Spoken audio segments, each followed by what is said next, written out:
Muy buenos días, América, buenas tardes, África y Europa. Saludos fraternos a cada uno de ustedes. Es un gusto enorme enviar el saludo hacia los distintos continentes representados con ustedes y a los demás lugares donde podrán vernos y escucharnos posteriormente.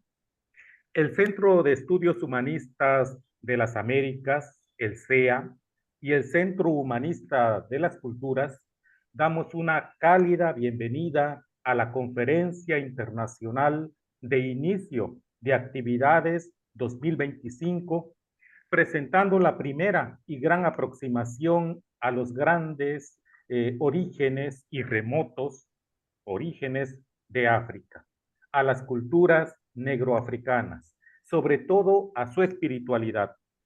Esto es el resultado de las indagaciones que realizan integrantes del CEA y del Centro Humanista de las Culturas con métodos propios y de las ciencias tal y como las conocemos. Todo ello referido a las indagaciones, a los saberes, filosofías y prácticas de nuestras civilizaciones.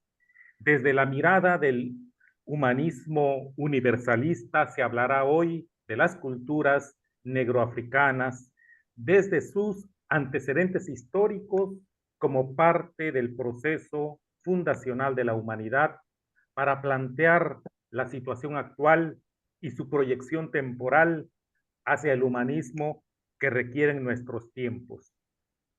Un servidor de ustedes, Ildefonso Palemón Hernández Silva, miembro pleno del CEA desde México, les agradece que estén presentes y también la participación que tendremos todos en este valioso tema. Cedo para ir comenzando, cedo el uso de la voz y la presencia a Henry Navarro y Augusto Díaz, quienes nos hablarán de nuestros expositores de esta mañana. Adelante, Henry, por favor.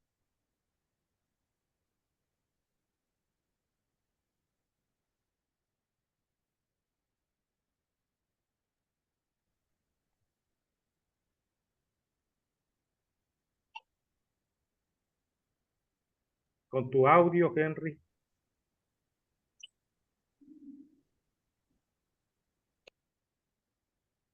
Gracias, Ildefonso. Me ha correspondido hoy hacer la presentación de nuestra compañera y gran estudiosa de las culturas de África, Lilian Cabrera Lermo. Nacida en Canarias, desde 1989 actúa como voluntaria en diversas organizaciones sociales que promueven el desarrollo del ser humano bajo la metodología de la no violencia y la no discriminación. A partir de 1998 y hasta la actualidad, impulsa varios programas de cooperación en Senegal. En el año 2000 participa de la fundación de la Asociación Centro Humanista de las Culturas, formando parte desde un principio de su junta directiva. El Centro Humanista de las Culturas, incluido en la Federación Internacional de Convergencia de las Culturas, es un colectivo integrante de la plataforma Gran Canaria Solidaria, impulsada por la Consejería de Solidaridad Internacional del Cabildo de la Gran Canaria. También forma parte del programa Canarias Convive del gobierno de esta región.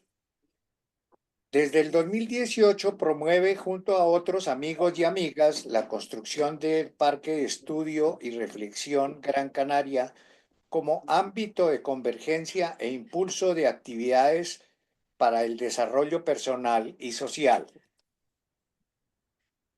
Investigadora vocacional del proceso humano, en el año 2024 se suma al Centro de Estudios Humanistas de las Américas. Entonces, esa es la presentación de nuestra compañera Lilian Cabrera Lermo.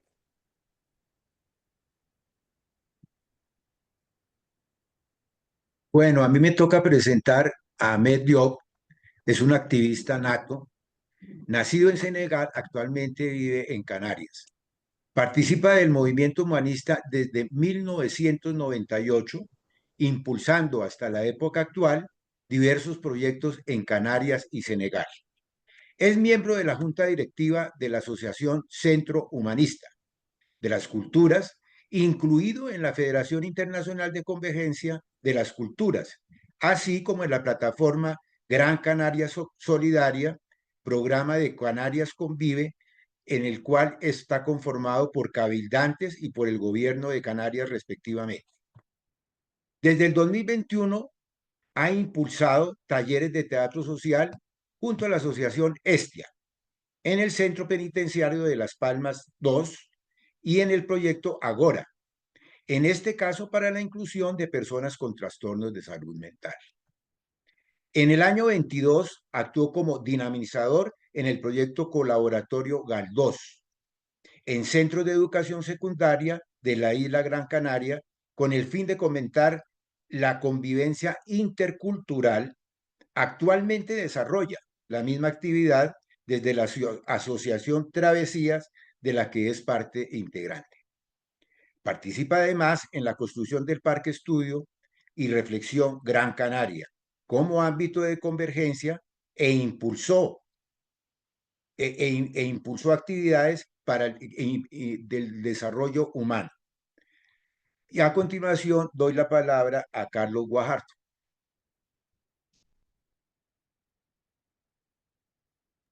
Bueno, buenos días a todos los que hoy nos acompañan en distintos lugares del mundo.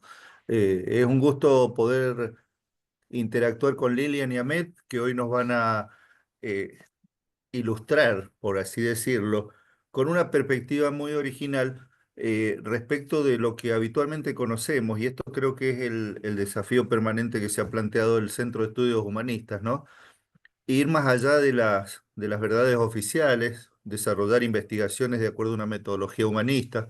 Creo que, en definitiva, es esto lo medular de todo esto, ¿no? Aportar nuevas visiones que construyan nuevos conocimientos y que amplíen nuestros horizontes. Así que, bueno, para dar comienzo a la presentación que hoy nos van a compartir tanto Lilian como Ahmed, creo que una primera parte de esta aproximación a las culturas negroafricanas, que bien está dicho, porque no podemos agotar este tema en un solo encuentro, creo que es muy importante que nos compartan la visión o perspectiva que van a tener sobre el ser humano y que va a ser el encuadre, obviamente, de esta presentación. Hola a todos. Bueno, voy a compartir pantalla para empezar. A ver si no me equivoco. Y ahora vamos a abrir esto, que debería estar viéndose. Un segundito.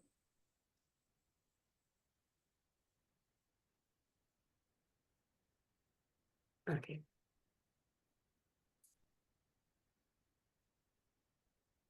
No, un segundito, que te voy a dejar de compartir porque me he equivocado al compartir. Espera un segundo. Disculpen las cosas técnicas. En la pantalla 1 es en la pantalla 2. Ahora sí. Vale.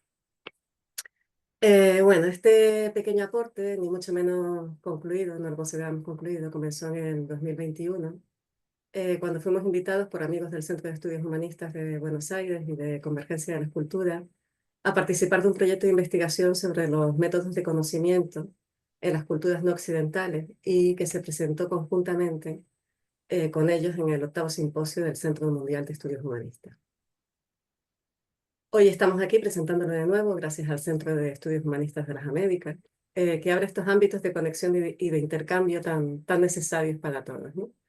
Lo que van a escuchar, como decía Carlos, es simplemente una aproximación a una investigación que se nos plantea como una aventura mucho mayor, una aventura que no deja de ser apasionante y a la cual les invitamos a participar, aquellos que tengan gusto y ganas. Y ojalá a partir de aquí pueda surgir un grupo de estudio más amplio y con nuevas líneas de profundización. Investigar las culturas negroafricanas, acercarnos a su historia, a sus métodos de conocimiento, a su cosmogonía, es como tirar de un hilo infinito donde una pista te lleva a otra y a otra en una línea sin fin, ¿no? Nos encontramos además con la dificultad de que la mayoría de los investigadores africanos no han sido traducidas y de que hay que hacer un amplio trabajo de campo porque la cultura africana aposenta una gran parte de su sabiduría en la tradición oral, ¿no?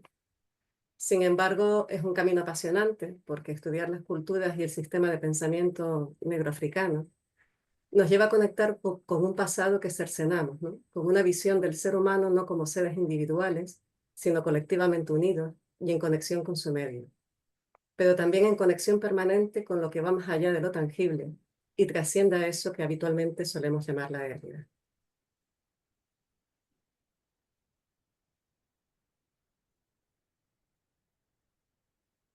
Bien, ahora que has hecho esta aclaración necesaria sobre perspectiva y visión, creo que también es un tema a destacar que esto que trasunta un proceso, ¿verdad? Entonces, como proceso, escuchamos tu explicación, Lilian, gracias. Sí, gracias, Carla. Bueno, como proceso tenemos un mismo origen y por tanto, efectivamente, un mismo proceso, ¿no? Aunque no nos vamos a detener en el proceso que va desde el origen de la vida en la Tierra hasta la aparición del Homo sapiens y la producción del fuego, ya que, bueno, los amigos, muchos de ellos aquí presentes, ya lo han expuesto en otras ocasiones, ¿no? Lo que sí queremos destacar es que el pensamiento, que en el 30.000 a.C. nos encontramos con el discurso abstracto y prefilosófico de los Ishango, ¿no? En la actual República del Congo, ¿no? En un intento de dar explicación mediante el pensamiento matemático a los fenómenos que percibían, ¿no? Se han descubierto grabaciones en huesos de animales que nos revelan que no solo usaban un sistema numérico basado en 10 y en 2, sino que también conocieron los números primos y la operación de duplicación, ¿no? Las secuencias representaban un calendario lunar de al menos 6 meses, ¿no? Anteriormente en Lebombo, Sudáfrica, fue descubierto el hueso de un babuino con 29 incisiones que habían sido grabadas entre el 37.000 y el 35.000 años, o sea, entre 37.000 y 35.000 años antes de Cristo, como ensayos primigenios de la medición del tiempo. Bueno, Vamos. ahora bien, decíamos en algún momento que en el imaginario colectivo del análisis de la historia de la humanidad, Egipto siempre ha sido un punto destacado, ¿verdad? Dentro de las investigaciones del Centro de Estudios Humanistas, en varias ocasiones hemos abordado el tema Egipto desde distintas perspectivas. Ahora sería bueno entonces que para la presente exposición nos aclares la perspectiva de esta. Sí, bueno, hicieron presentaciones maravillosas que están colgadas en la página web sobre Egipto y esta, bueno, es otro punto de vista, similar en muchas cosas, pero que difiere, no difiere, sino que aporta otra nueva mirada, ¿no? Si seguimos con el proceso, ¿no? Es desde los Grandes Lagos, origen de los Ishango, ¿no? De los que hablábamos antes, que parten esas primeras oleadas migratorias de nuestro planeta, llegando hasta el Nilo y al norte del continente, ¿no? Estos asentamientos sajado-nilota se dan en el origen de Kemet, ¿no? La Triada Negra, ¿no? Posteriormente conocida como Egipto, ¿no? Un Egipto de raza negra, incluyendo las etapas del reino antiguo, del medio y del nuevo, donde se van a desarrollar la ciencia, la religión, la arquitectura y la filosofía, ¿no? Aquí queremos dejar por un momento de lado todo lo que nos han enseñado en nuestros libros de texto, los que nos han mostrado en el cine, y vamos a intentar mirar de una forma nueva, ¿no? Cuando, cuando empezamos a estudiar el proceso cultural y los métodos de conocimiento en África, hallamos que todos los caminos nos llevaban a Sheikh Anta Diop. Bien, Y bien. sí, Como obviamente, no, decía que como obviamente lo habías destacado hace un momento, esto de dejar de lado visiones tradicionales nos lleva a la figura de Cheikh Anta Diop, que creo que va a ocupar un lugar central en tanto que fue una figura que necesariamente debe ser conocida y en todo caso reivindicada por una postura muy valiente, muy entera frente a los conocimientos que trataban de trasladarse desde la egiptología tradicional, ¿verdad? Que tuvo como origen ya una mirada sesgada sobre la evolución de Egipto y de África en su conjunto, ¿verdad? así es. Bueno, nosotros nos partimos de empezar a estudiar también historiadores africanos y el punto de vista desde África, ¿no? Y es curioso cuando empezamos a estudiar las distintas cosmogonías de África y empezamos a estudiar los distintos métodos de conocimiento y empezamos a estudiar la historia africana, como decíamos, todos los caminos nos conducen a Sheikh Anta Diop, ¿no? Y Shehan Tayeb tiene una premisa fundamental, ¿no? Que existió un Egipto histórico de base y cultura negroafricana, ¿no? Y hablamos de un Egipto negroafricano desde su origen, previo a la unificación por Narmer Menes en el 3100 a.C. y hasta al menos el tercer periodo intermedio en el 1070 aproximadamente a.C., ¿no? Decir que aunque en la época de los Hyksos hubieron poblaciones de lengua semítica establecidas en el Bajo Egipto, 1780-1570 aproximadamente, no es hasta Ramsés III y la 20 dinastía que comienza a instalarse en el delta, estamos hablando de 1070, 1190, 1070 a.C., que comienzan a instalarse en el delta más ampliamente pueblos procedentes del oeste, ¿no? El ejército en dicha época ya contaba con más de 200.000 libios, ¿no? Obviamente las invasiones de los persas aqueménidas primero en el 525 a.C. y de Alejandro Magno después en el 331 a.C., cambiaron definitivamente la composición de la población y de sus jerarquías sociales, ¿no? Esta premisa es importante porque nos ayuda a comprender el por qué coincidían tan llamativamente las diversas cosmogonías y existían líneas de pensamiento y de acción tan similares en los distintos pueblos negroafricanos, incluyendo la cultura egipcia antigua. Entendimos la búsqueda del conocimiento en África y eso fue lo que más nos impactó, ¿no? Dentro de un mismo proceso humano que terminará influenciando desde Egipto a Grecia y por consiguiente al mundo occidental. Grecia no surge como una zeta, surge de ese proceso en una dirección, ¿no? ¿Y quién fue Shehan Tayeb? ¿No? Pues fue un intelectual senegalés, físico de formación, pero también historiador, lingüista, genetista por necesidad, ya que tenía un objetivo claro, ¿no? La recuperación del lugar de los pueblos africanos y su contribución desde el comienzo de la historia al proceso humano, ¿no? Su tesis fue un escándalo académico en 1954 que evolucionó a la soborna y al mundo intelectual, ¿no? En el contexto de la emancipación de los países africanos que ya se gestaba, fue menospreciada en Europa, convirtiéndose en un proceso por el derecho de los africanos a explicar su propia historia, ¿no? Shehan Tayeb, como buen científico, parte de lo que puede ser probado. Va a las fuentes mismas, no a la interpretación de la fuente, sino a las fuentes, y aporta datos concretos, imágenes, comparativas, testimonios de la época clásica, Heródoto, Aristóteles, Diodoro, Estrabón, o del mismo Champollion en una carta destinada a su hermano, y también falsificaciones vergonzosas de la egiptología moderna. Un testimonio de ejemplo, el de Heródoto, un historiador del griego del 484 al 425 a.C., que le nombran como padre de la historia, ¿no? Afirma en varias ocasiones el carácter negro de los egipcios en sus obras, ¿no? En uno de los fragmentos de una de sus obras, para demostrar que los habitantes de la Cólquida eran de origen egipcio y que había que considerarlos como una fracción del ejército de Sesostris, que era un antiguo faraón del Reino Medio, que se había instalado en esa zona, ¿no? Él dice, los egipcios piensan que estos pueblos son descendientes de una parte de las tropas de Sesostris. Yo hago la misma conjetura a partir de dos indicios. El primero es que son negros y tienen el cabello crespo, ¿no? Hay que entender el interés en blanquear a toda costa los orígenes de Egipto en el contexto en el que nace la egiptología moderna, ¿no? A finales del siglo XVIII, con la campaña de Napoleón, cuando se maravillan de las grandes pirámides y de toda la cultura egipcia, ¿no? Y durante el siglo XIX, con las primeras expediciones científicas y el desciframiento de los jeroglíficos de la mano de Champollion. Con la esclavitud aún latente en el siglo XVIII y el periodo colonial del siglo XIX, justificaron la supremacía de una raza sobre otra, ¿no? Ese es el contexto. El nacimiento de la egiptología manifiesta un denominador común. Era inadmisible la idea de que ese Egipto al que admiraban fuese racial y culturalmente negro. Volney, que es un escritor francés que visitó Egipto entre 1783 y 1785, a pesar de tener todos los prejuicios sobre la raza negra de sus contemporáneos, escribe: los antiguos egipcios eran verdaderos negros de la especie de todos los naturales de África. Y a partir de esa época se puede explicar cómo su sangre, aliada durante siglos con la de romanos y griegos, pudo perder la intensidad de su primer color y conservar, sin embargo, la impronta de su molde original. Él añade, el hecho que ofrece a la historiografía abre numerosas reflexiones a la filosofía. Pensar que esta raza de hombres negros, hoy nuestros esclavos y objeto de nuestro menosprecio, es la misma a la que debemos nuestras artes, nuestra ciencia y hasta el uso de la palabra. Esto lo escribe en Voyage en Syria en Egypt en 1787. ¿No? Así las cosas, se opta por silenciar los testimonios antiguos o se rechazan y se intenta encontrar a toda costa un origen blanco a la civilización egipcia, entrando en rebuscadas hipótesis o en contradicciones. Marie Fontaine, historiador francés, en su libro Les Egyptes en 1880, comenta: el llamado canon de Lepsius, que da las proporciones del egipcio perfecto sobre una cuadrícula, es un tipo negroide. Los antiguos egipcios serían pues negros, pero negros de menor grado de negritud. Bueno, para luego seguir, para hallar al pueblo que habría civilizado Egipto primitivamente, tenían que encontrar a alguien que no fuese negro, que lo hubiese civilizado.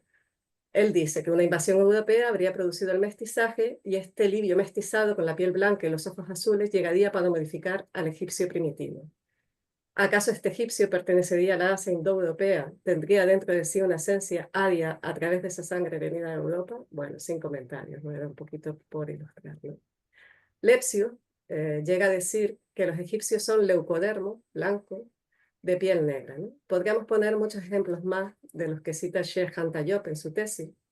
Por ejemplo, nunca hubo una comparativa de la lengua egipcia antigua con las lenguas negroafricanas. Se la compara con las lenguas semitas e indoeuropeas. Y sin embargo, Diop muestra que solo cotejándola con una sola lengua africana, en este caso el wolof actual, que él conocía bien, se encuentran muchas más similitudes, ¿no? No nos vamos a extender mucho más. Aquí en la imagen pues vemos el bajo relieve de las distintas razas humanas que conocían los egipcios en orden de proximidad a Horus, ¿no?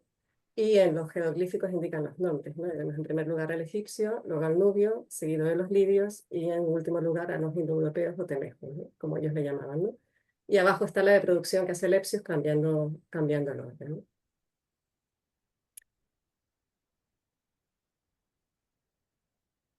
Ay, espera que se me fue. Ahora.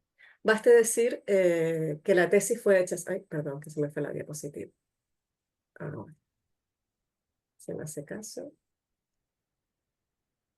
Ahora. Bueno, pues miremos de nuevo ya que vemos, ¿no? Baste decir que la tesis fue rechazada, no obstante, vuelvo a insistir, ¿no? Y la presenta de nuevo en 1960. Todos los estudiantes militantes y progresistas que se encuentran en Francia estaban allí, llenando la sala de la Sorbona. La mención honorable que se le atribuyó a su trabajo equivalió a una prohibición para ejercer en la enseñanza. No puede enseñar, pero en 1961 Diop emprendió la creación en Dakar de un laboratorio de carbono 14. Fue de los pioneros, ¿no? Usó esta técnica para determinar el contenido de melanina de las momias egipcias y benefició a otros ámbitos de la ciencia: arqueología, historia, geología, climatología. Hoy en día se sigue utilizando esa técnica para determinar la melanina, el color de la piel y poder identificar a las víctimas, por ejemplo, en un incendio, ¿no? Se abre el camino con muchas reticencias en el Congreso del Cairo 20 años más tarde, donde por primera vez acuden egiptólogos africanos. En él se concluye, ante la abrumadora multitud de pruebas, que el antiguo Egipto era culturalmente africano. Una conclusión difusa que deja contentos a los opositores a la tesis de Diop, al no decir que fueran negros.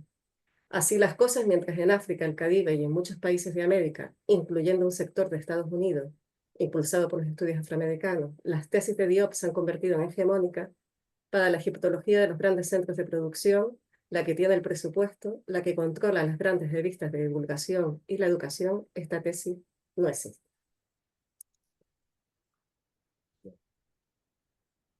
Bien, Lilian, ahora, bueno, haciendo una recopilación de lo que nos acabas de presentar, obviamente que había una contradicción, digamos, sobre todo en la época en que nos muestras justamente esta aparición de esta egiptología eh, validada en Occidente, es que no se podía reconocer la gran cantidad de avances científicos, culturales, artísticos que derivaban del Egipto antiguo, reconociendo a su vez que eran negros, porque en ese momento era, bueno, bien conocemos en la historia de la humanidad, el auge de la esclavitud nos demostraba que no podían ser esclavos aquellas personas que hubiesen aportado tanto al conjunto humano, ¿verdad? Entonces, creo que está bien claro en tu exposición esto que nos estás planteando y obviamente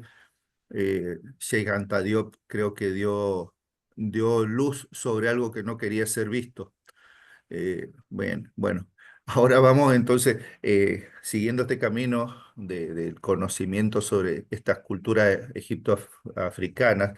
creo que sumergirnos en su cosmogonía nos impone ver qué pensaban respecto al origen de la vida misma y de la muerte, ¿no? Entonces, creo que vamos a ese capítulo ahora, Lilian. Vamos para allá, así es, ¿no? Eh, bueno, vamos a...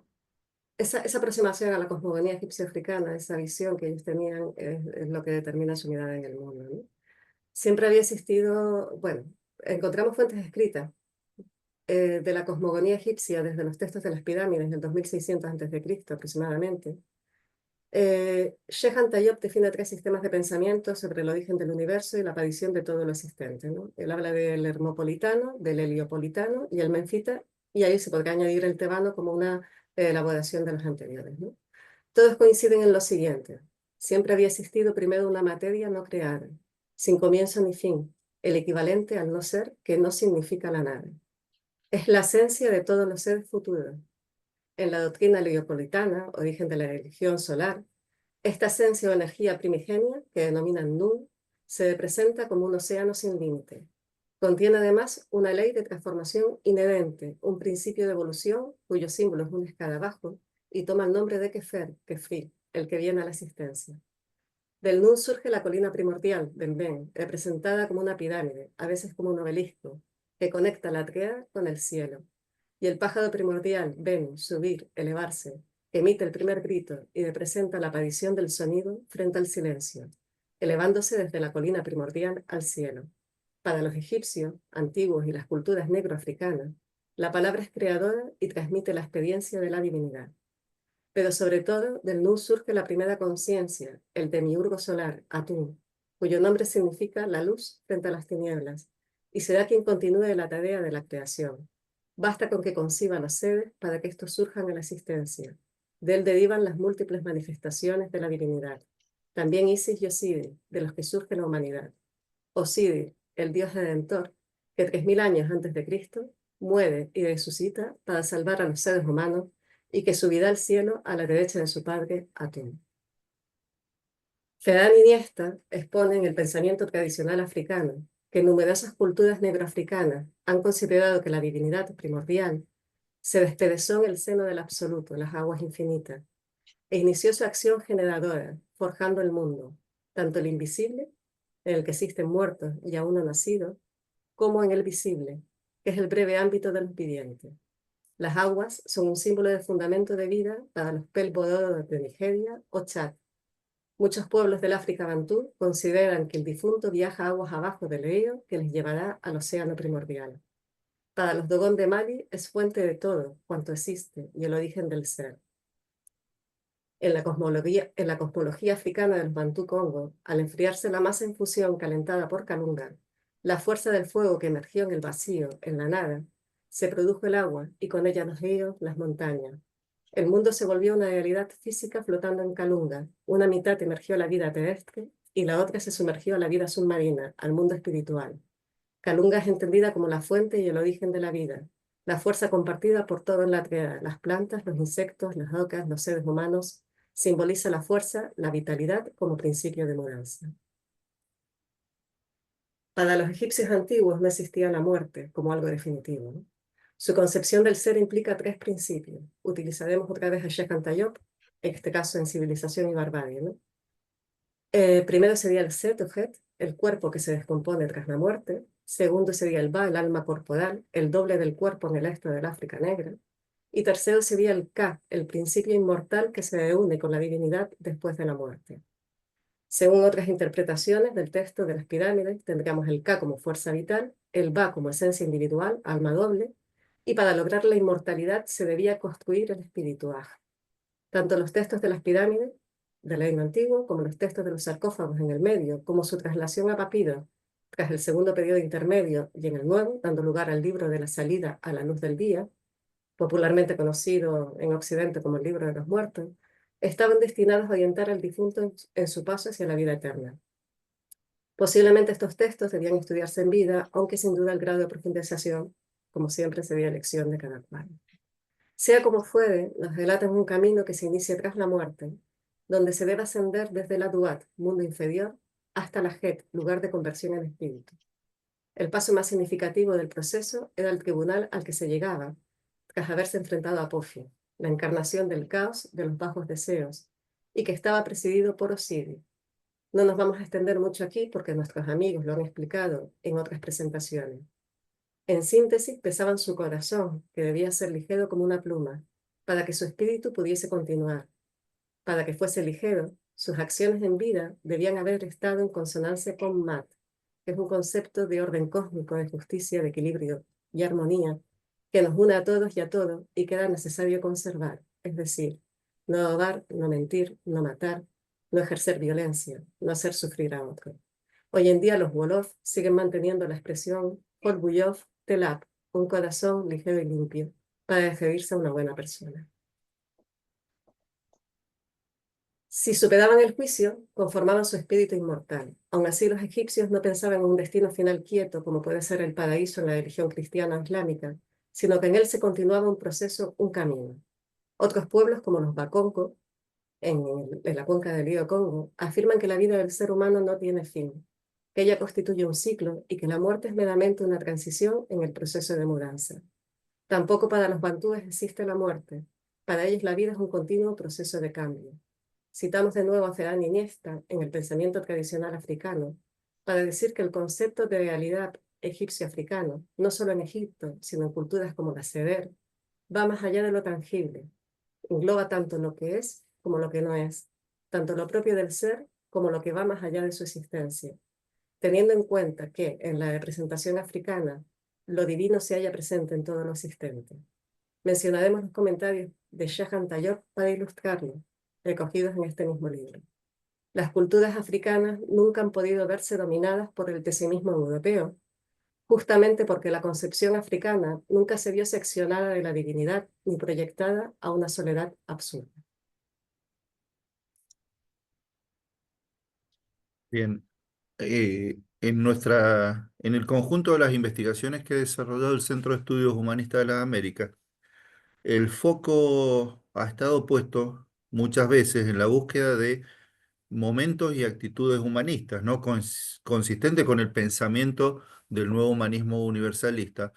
Hemos buscado encontrar en cada una de estas culturas investigadas manifestaciones de momentos humanistas y actitudes humanistas. Y vemos que entonces en las culturas africanas también se da esto, que atraviesan al conjunto de las culturas africanas estas actitudes y estos momentos humanistas, como para que nos describas un poco más respecto de ello. Pues sí, así es, ¿no? Podemos encontrar, Carlos, múltiples comparativas entre esa cosmovisión que hemos visto del Egipto antiguo y las culturas negroafricanas, ¿no? Y nos va a servir de ejemplo el concepto de Mbog, ¿no? De los Bassa de Camerún, ¿no? Que es un pueblo de Camerún, ¿no? Y nos vamos a apoyar para describirlo en los escritos del camerunés Nkot Bisek. Él dice así, ¿no? El significado más amplio y completo del término Mbog, tal y como se encuentra en la lengua pasá, es el universo, o mejor, universalidad, es decir, el conjunto más amplio de todo lo que es y que puede ser, caracterizado como único en su esencia y unido a lo demás en su existencia. Abarca todas las demás particiones sociales, desde el individuo hasta el conjunto de la humanidad. La noción de Mbog también integra el entorno ecológico en el que se desenvuelve esta humanidad, ¿no? Por eso también se utiliza para designar el espacio vital, perdón, con todos los seres y cosas que lo constituyen. Pero más allá de eso, el Mbog integra en su realidad el espacio cósmico, considerado a la vez como un todo, es decir, como una realidad comprensible y por tanto definible y como algo cuyos límites temporales y espaciales son infinitos. En otras palabras, condensa la esencia del conocimiento total, legado al ser humano por los antepasados y gracias al cual puede sobrevivir y continuar la obra de estructuración iniciada por Job, el diseñador y principio tutelar del orden cósmico. La realidad y el concepto del Mbog están presentes en todo el ámbito cultural africano, desde los orígenes de la historia en Egipto hasta la actualidad. Todos los africanos comparten una representación común del mundo, una misma cultura, un mismo sistema de valores, unas mismas normas de comportamiento, y las diferencias entre sus instituciones culturales, técnicas, políticas y religiosas solo podrían constituir modalidades de una misma realidad.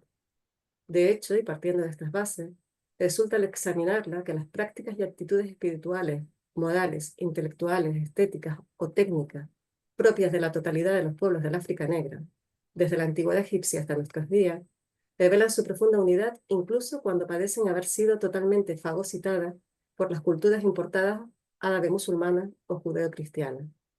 Todos ellos parecen haber conservado las estructuras fundamentales ligadas a la visión del mundo, los valores y la sociedad común de la que surgen.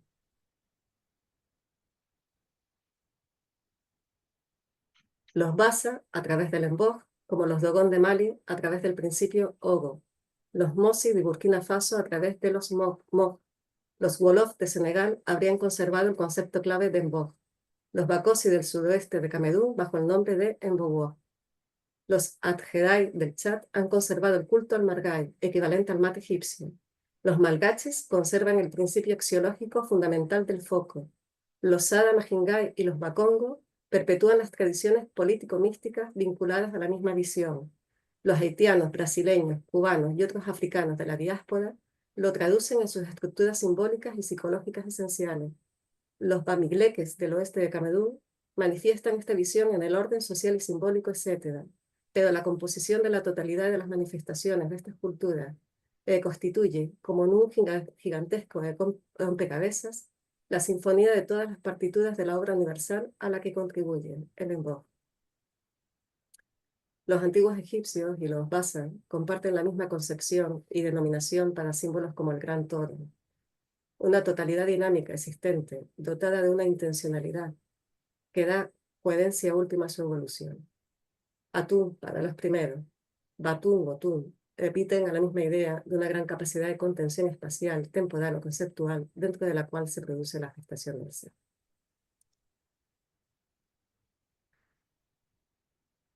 Bien, Bien. ahora bien, en este último tramo ya de la presentación, nuestro amigo Ahmed nos va a poner en contacto con los métodos del conocimiento vigentes en las culturas africanas. De esa forma podremos hacer una suerte de síntesis de la presentación de cómo hemos elaborado esta construcción de conocimiento a través de estas tres vías. Así que bueno, adelante, Ahmed. Muchas gracias, Carlos. Y, bueno, con este estudio, por ejemplo, lo que nosotros hicimos es sintetizar o destacar tres métodos de conocimiento en las culturas negro-africanas. Primero tenemos el pensamiento matemático. Citando a Eugenio Congo en su síntesis sistemática de la filosofía africana, podemos decir que la actividad pensante comienza con el discurso abstracto y prefilosófico de los Ishango, que es el actual reino de Congo, que data de 30.000 antes de Cristo. En su intento de dar explicaciones a los fenómenos astronómicos mediante el pensamiento matemático, intentaron explicar los fenómenos que percibían anteriormente en Lebombo, Sudáfrica. Fue descubierto también lo que nombró antes la compañera, el hueso de un babuino con 29 incisiones que habían sido grabadas entre 37.000 y 35.000 años antes de Cristo, como ensayo primigenio de la medición del tiempo. Esta forma de explicar la naturaleza en términos científico-matemáticos alcanza su apogeo en el Egipto de la negritud y posteriormente fue heredado por los Dogon de Mali. Su saber sobre las órbitas y los planetas pequeños como Sirio A y B, por todos muchos siglos antes de Cristo, fue confirmado por los avances científicos ya entrando en el siglo XX. Desde Egipto, a su vez, terminará influenciando a escuelas como la Pitágora en la Grecia clásica. El segundo método sería método holísticos. El Kenyatta Ali Mazrui lo denomina teología de la proximidad. Un sistema y sus prioridades se analizan como un todo, de una manera global e integrada. y no solo como la simple suma de sus partes. Todo forma parte de una misma energía, de una misma conciencia. El mundo, el universo y el ser humano. Y por lo tanto, todo tiene relación entre sí. Todo lo existente son múltiples manifestaciones de esta energía primigenia, que se traduce como lo sagrado o lo divino en muchas de las culturas que vivimos. Para comprender una parte, tienes que partir de la globalidad. El mundo y el otro no es algo externo o ajeno a mí, porque todo parte de la misma raíz. Esta forma de estudiar la realidad la podemos encontrar tanto en los egipcios antiguos como en prácticamente casi todos los pueblos negros africanos. Como ejemplo, cito la compañera los Basa, los Serer o los Bantú, e incluye tanto lo que es como lo que no es, tanto lo propio del ser como lo que va más allá de su existencia. El tercero que vamos a resaltar es el método comunitario o comunalismo africano. Deriva de lo anterior para enfatizar en el mutualismo en el pensamiento. Pueblos como los Akan, los Mandiga, los Yoruba, los Dogon o los Wolof, por nombrar algunos, parten de un concepto donde no hay una separación entre el yo y el otro, sino un nosotros lo que existe ahí. Es a través del reconocimiento del otro que podemos tomar conciencia de nuestro yo. De hecho, citamos aquí Leopold Sédar Senghor, que era el primer presidente de Senegal después de la colonización. Él observaba que el radicalismo cartesiano, el racionalismo cartesiano, es en África una proyección vital, colectiva. El pienso, luego existo, que sostuvo Descartes, se transforma en siento al otro y luego existo. Los Wolof aún tenemos un dicho que dice que nit moy garabam. O sea, significa que el ser humano es el remedio del ser humano. Para explicar esto, creemos que no hay mejor forma de transmitir otra forma que transmitir la propia experiencia. En África, desde que nace uno forma parte de la comunidad y no solo de la familia. De hecho, a la semana de nacer, el niño es presentado a la comunidad en una ceremonia en que se le da su nombre, se le otorga un nombre y se le presenta a la comunidad. Lo que es la protección, la educación y el cuidado, no solo se lo van a dar sus padres biológicos, sino toda la comunidad que pertenece entera. Allí el principio de familia es más extenso. Lo podemos ver en un ejemplo. En la mayoría de los idiomas africanos no existe la palabra que define primo, hermano, primo o tío. Esto deriva de los idiomas europeos. Las mujeres mayores de la comunidad son madres, los hombres mayores son padres y los jóvenes próximos a uno se le llama hermanos y hermanas. Para cualquier relación que dure mucho tiempo, ahí lo convertimos en pariente, que se expresa en otro dicho que tenemos nosotros los Wolof, que dice que dëkkandoo bu yàgg mbokk la. El mbokk que decíamos antes arriba, que significa que si somos vecinos mucho tiempo, terminamos siendo familia. Porque si nos pasa algo, quien acude primero, si no tenemos la familia al lado, son los vecinos. Así que allí no nos sorprendemos que venga a ayudarnos alguien, un vecino, De hecho, le damos por hecho porque sabemos que mañana lo podemos hacer nosotros de la misma forma. Un vecino ahí se puede levantar a las 3 de la mañana y coger su coche y llevar a su vecina que está de parto porque le toca y lo lleva al hospital y así miles de ejemplos que podríamos transmitir hoy. Ese sistema de relación contribuye a reforzar la conciencia colectiva que tenemos los africanos. No somos seres individuales, sino que pertenecemos a un conjunto mayor. Por lo tanto, lo que te pasa a ti no puede serme ajeno.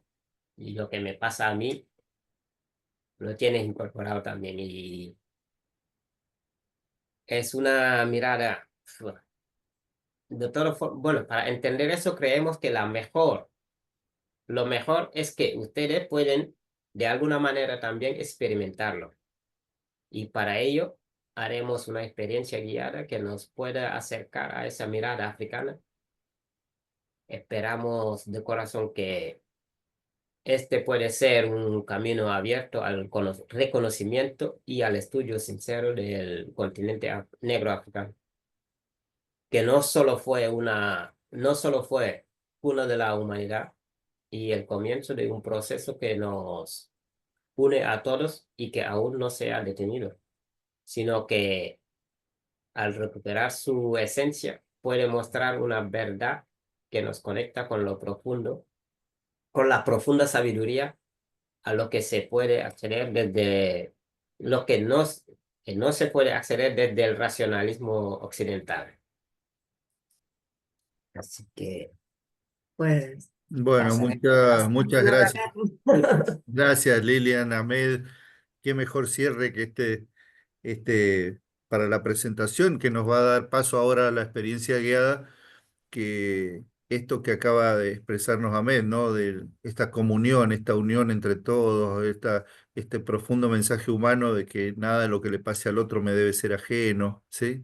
Me pareció fantástico como cierre de esta primera parte de la exposición y bueno, ahora nos encontraremos en la experiencia, ¿verdad? vale. Ver, antes de la experiencia, les invito a intentar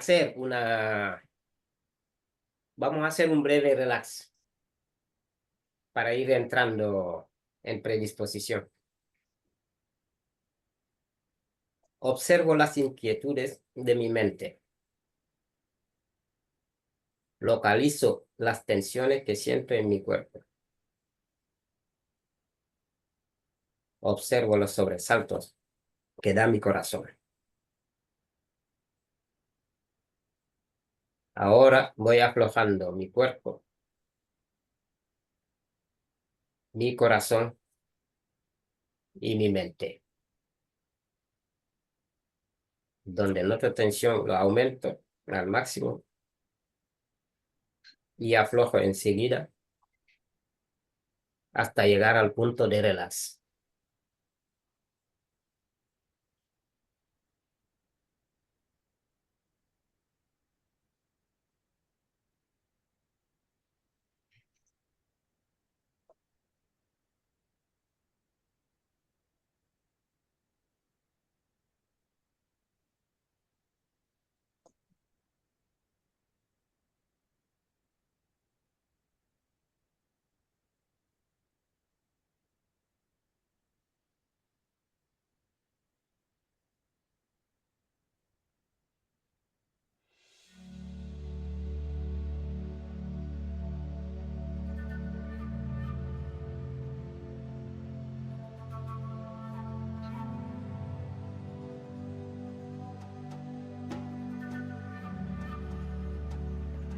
Experiencia guiada.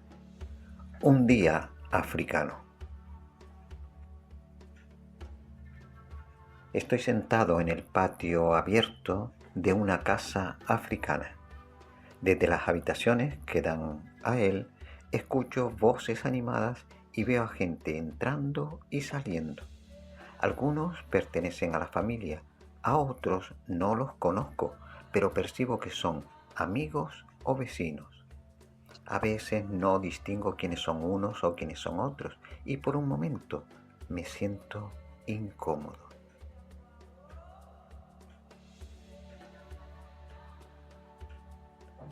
Decido soltar toda tensión y me pongo en disposición de disfrutar lo que estoy viviendo.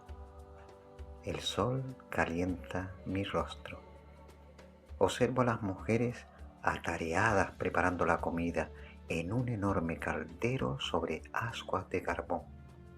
De vez en cuando, la madre que corta las verduras llama a algún niño para que avive las llamas con un pequeño abanico de mimbre. Al fondo, un hombre lava su ropa. Mientras, sigue el bullicio de gente que va y viene, que saludan con una sonrisa cuando pasan por la puerta abierta. Vecinos, vendedores y algún chiquillo que asoma su cabeza para salir corriendo después.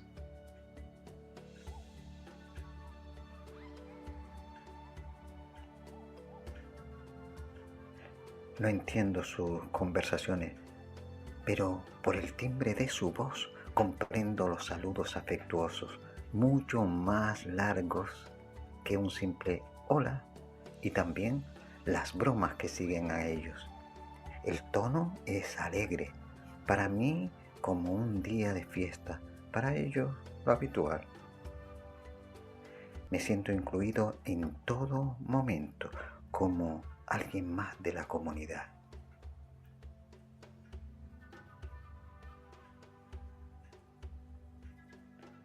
Dos chicas jóvenes comienzan a desplegar una estera de colores en el suelo. Sobre ella ponen un mantel de tela y una bandeja de vasos, cubiertos y agua. Una de ellas lleva una gran bandeja cubierta que sitúa justo en el centro del mantel, y a su voz todos se dirigen hacia allí y se sientan alrededor. Me invitan a unirme a ellos. Descubren la bandeja y el arroz con verduras aparece apetitoso.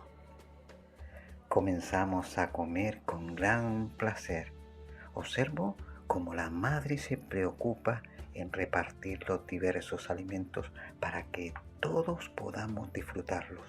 Está atenta en todo momento a cada uno de nosotros. Alguien asoma por la puerta y tras los saludos le insisten para que se una a comer. Entre cucharada y cucharada continúan las risas y las conversaciones. Me siento uno más de la familia.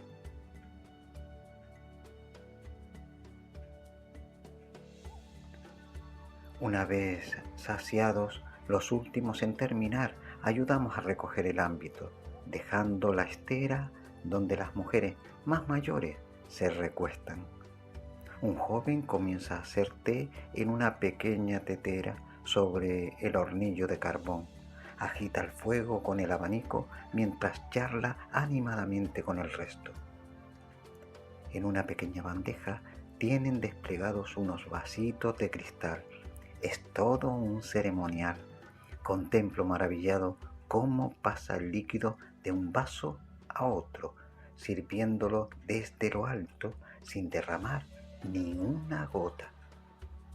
El tiempo transcurre lento, no hay prisas, no tengo que correr a ningún lado. Me siento descansado y feliz, como si no hubiese nada más allá de ese momento, como si el tiempo se hubiese detenido. Sé que todo lo estamos experimentando de la misma forma. No se registra la presión de lo que haya que hacer después. Se disfruta de ese instante compartido.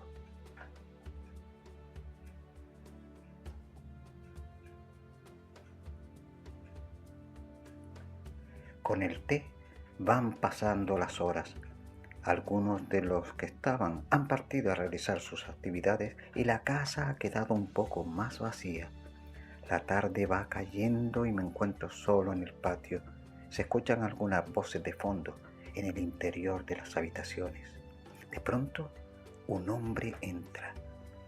No saluda de la forma habitual, solo hace un pequeño gesto. Por primera vez en el día, registro que es un extraño.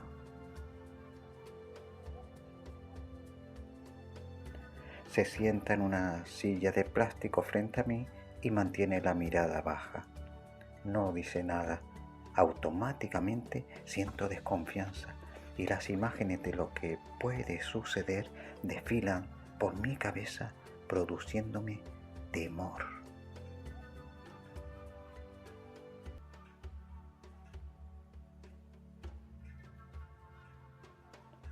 Estoy atento a sus movimientos y miro alrededor buscando un rostro conocido para sentirme más seguro.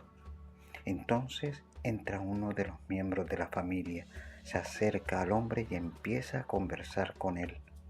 Pasados unos segundos, me doy cuenta de que hablan un idioma que conozco y entiendo que proviene de otro país de África.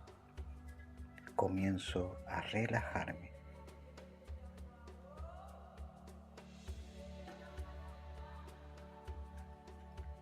Por las palabras que voy comprendiendo, deduzco que ha sido invitado a la casa porque lo encontraron en la calle, desorientado. Al poco le ofrecen un plato de comida y agua fresca. Observo el buen trato que le dispensan en todo momento, preocupándose por hacia dónde va y asegurándose de que tenga los medios para llegar hasta allí.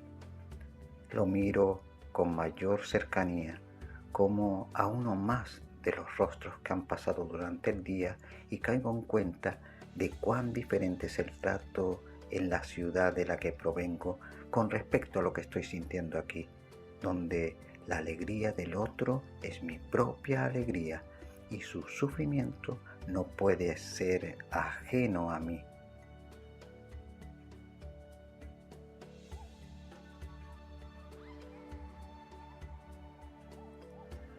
Tras su marcha, los que quedamos comenzamos a charlar sobre la vida, el futuro y el sentido de todo. La gente se va acercando y el círculo se va ampliando. Hay mujeres con niños en brazos. Uno de los amigos hace de traductor. La noche se hace cerrada, justo cuando estamos hablando del espíritu humano, ese que nos une a todos. Noto que la conversación surge desde algo más profundo que nos conecta más allá de las palabras. Y en ese momento, en plena oscuridad, descubro que ya no distingo los rostros. No hay razas, ni culturas, ni géneros, ni personas distintas. Solo existe un registro sin cuerpo que nos une.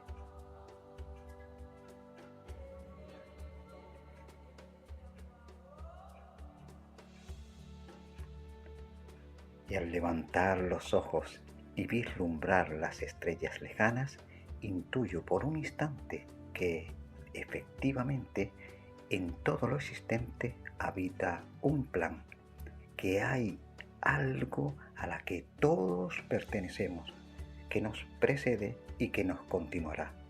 Y siento que estoy donde tengo que estar.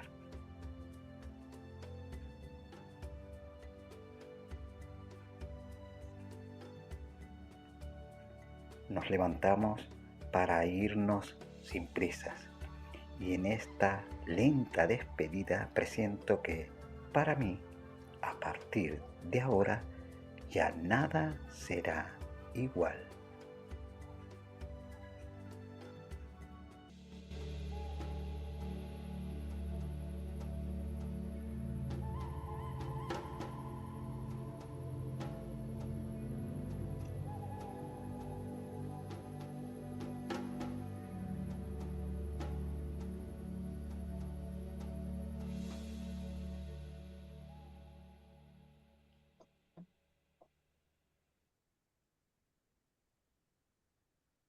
Muchas gracias Tino, Ahmed, Lilian, Carlos, todos los demás que han hecho uso de la voz en este interesante tema de tanta profundidad, tan emotivo, tan contundente.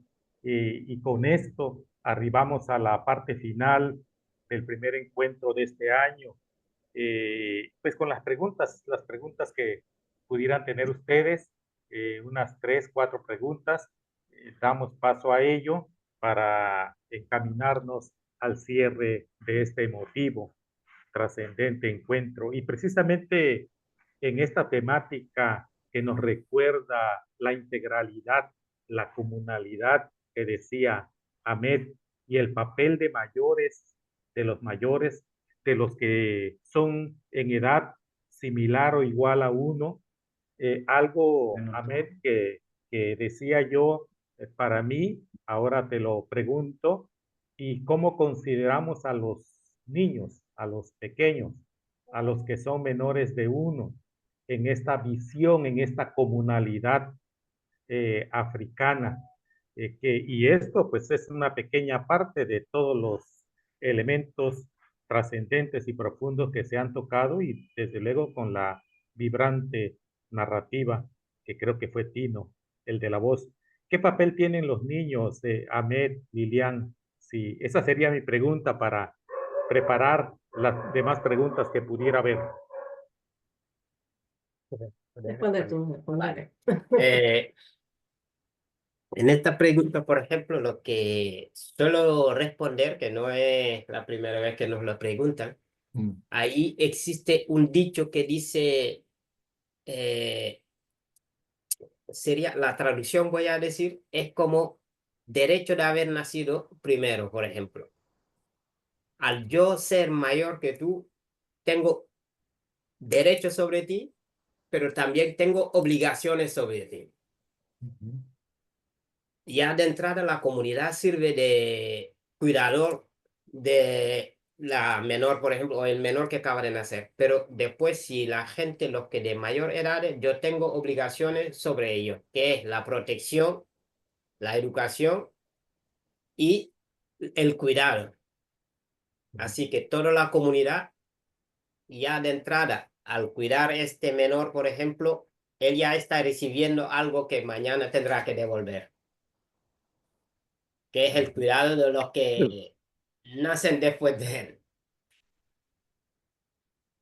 Claro, muchas gracias. Mucho, muy importante, porque ¿qué vemos en nuestras sociedades actuales? Por ejemplo, cuando un niño, cuando un bebé queda huérfano, la comunidad es ajena, y entonces el niño, el pequeño, la niña enfrenta pues, las mayores dificultades, solo por mencionar un estado de indefensión en donde el entorno resulta ajeno.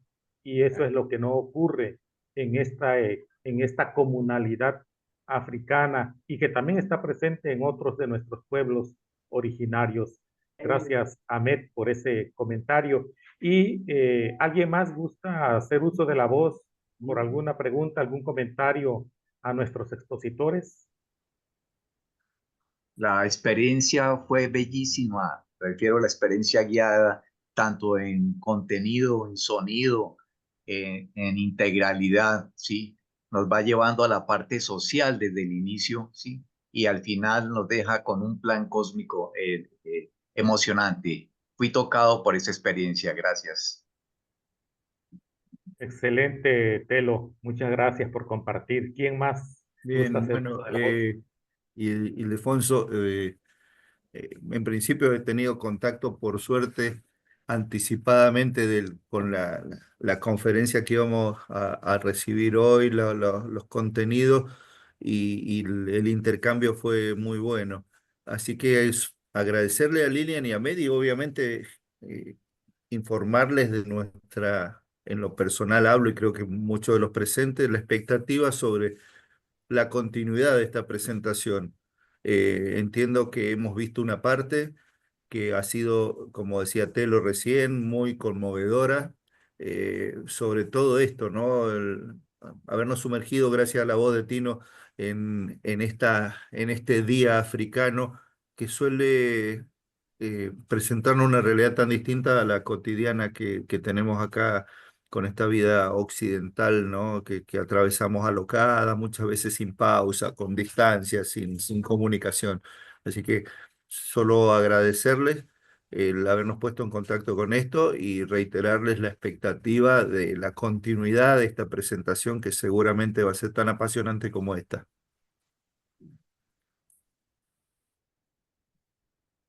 Bueno, Cierto. fantástico y sobre todo para mí deja la lección básica de que ese concepto del África negra es la síntesis de lo que estamos estudiando, que es el humanismo, que es que pertenecemos todos a un grupo y que somos parte de un todo de la humanidad, cosa muy diferente de lo que han planteado los europeos, que de los europeos salió el individualismo, que es lo que en este momento nos tiene en crisis. De manera que el día de hoy ha sido maravilloso porque ha sido el planteamiento de la colectividad y del factor humano. Muchas gracias, Lilian y Ahmed. Cierto, cierto, Henry, muchas gracias. Y vamos con la participación ahí con Angélica, nuestro amigo también quiere hacer uso de la voz, y de ahí vamos con la síntesis que nos hará Telo. Sí, Adelante. soy Luis y quiero dar las gracias a Ahmed y a mi amiga Lilian. Más adjetivos no voy a usar porque los han dicho todos los maravillosos, solamente puntualizar lo siguiente. Ahmed me ha tratado en algunas ocasiones como hermano y como ha pasado mucho tiempo, siento que somos parientes. Gracias Ahmed, gracias Lilian. Excelente. Qué bueno. Muy bueno. Muy bien, pues vamos con, si no hay Supongo, más. Ah, bueno, una pregunta nada más. sí, Supongo sí. que vamos a tener, bueno, claro, como está grabado por YouTube, vamos a poder repasar esto que yo creo que valía la pena, ¿no? ¿Sí? Sí, así es, así es. Perfecto, gracias. Gracias, Javi. Zoe tiene levantada la mano. Hola, Damos paso. sí, ¿me escuchan?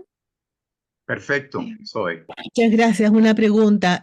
Agradecer el tema, maravillosa la exposición. Mi pregunta es, ¿cómo esta cultura enfrenta o trata el tema de la discapacidad o diversidad funcional de las personas?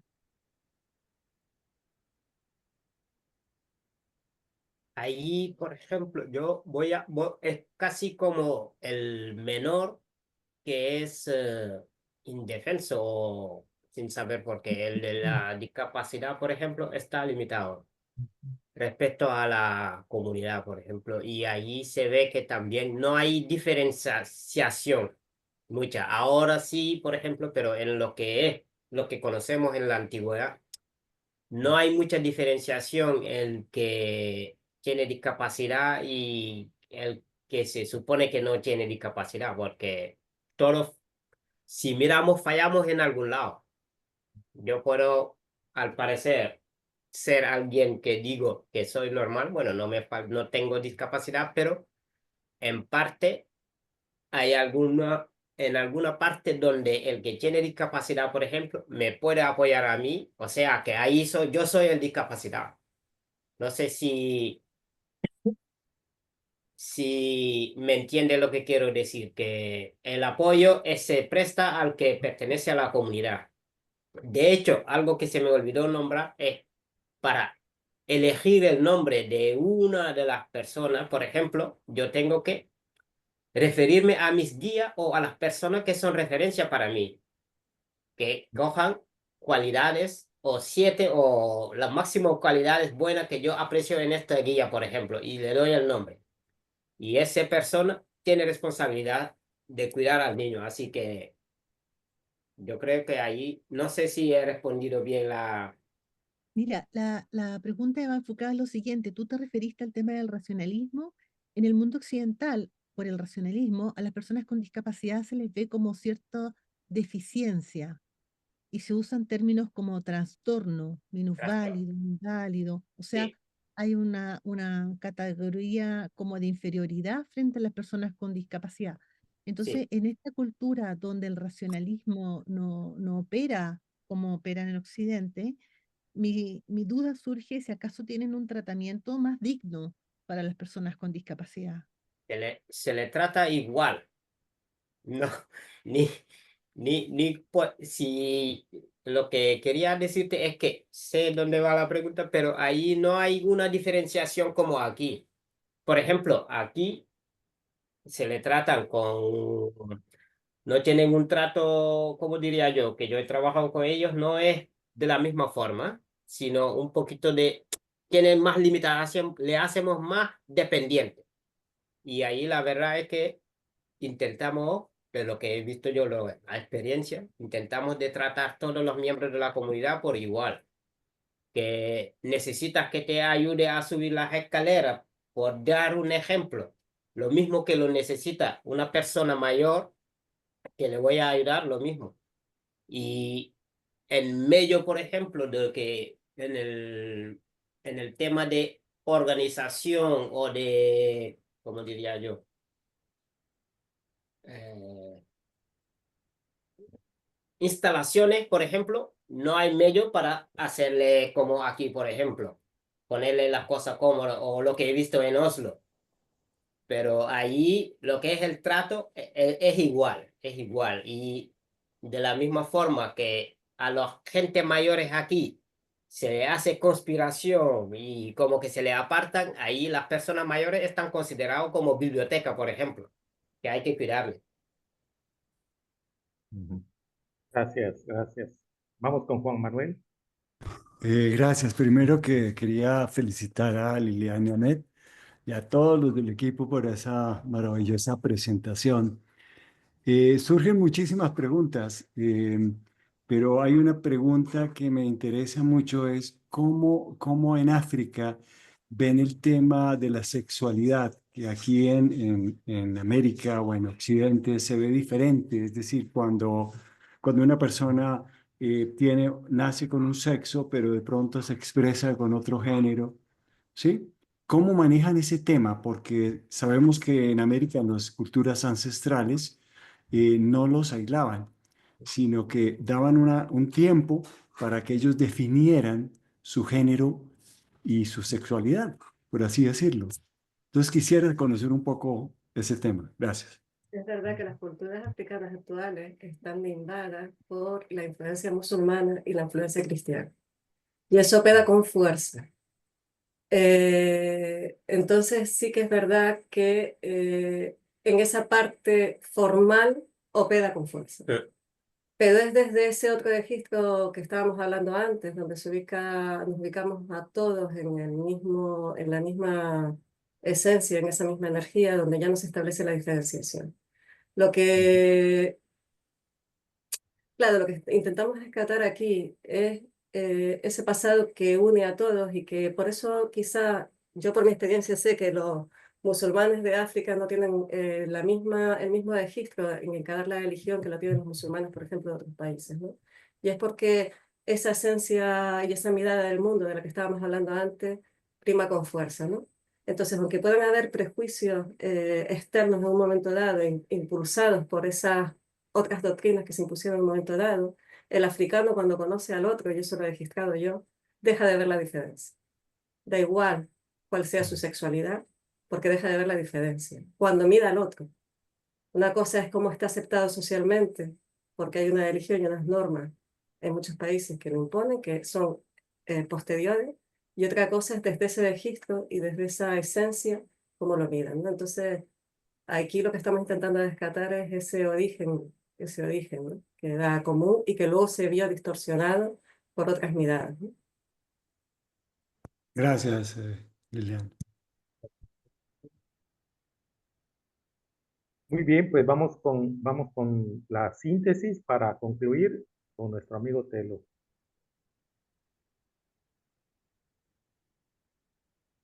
Perfecto, muy bien, gracias, Lefonso. Muy bien. Entonces tenemos que investigar el método de conocimiento negroafricano. Es como tirar de un hilo infinito, donde una pista te lleva a otra pista y esta a otra en una línea sin fin.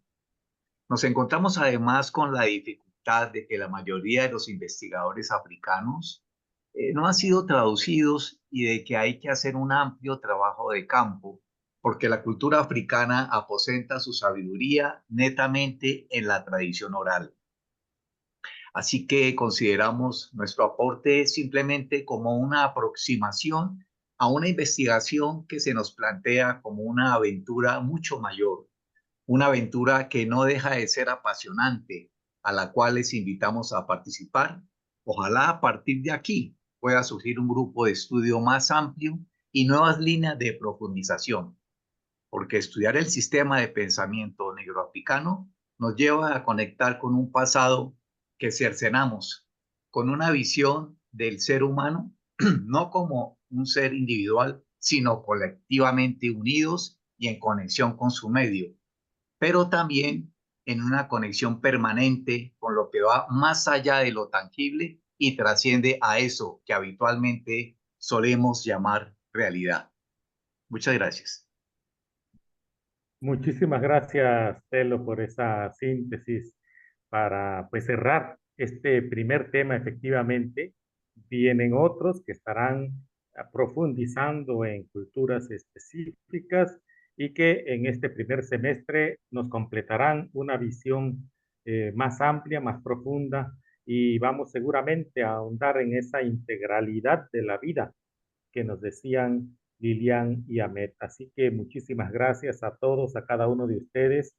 Qué grata mañana en América, tarde para los demás, noche por si nos ven en diferido otros.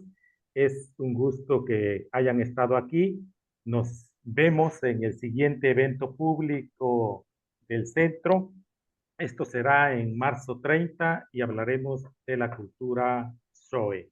Así que muchísimas gracias. ¿Puedo, Buen día, buena tarde, buenas noches. puedo decir algo? Claro que Muchas sí. gracias, Juan Manuel, por recordarme. Sí, sí. Felicitaciones, Lilian y Ahmed, porque fue muy, muy interesante. Pero quería recordarles en nombre del foro de no dejen de presentar en la mesa correspondiente o donde quieran participar.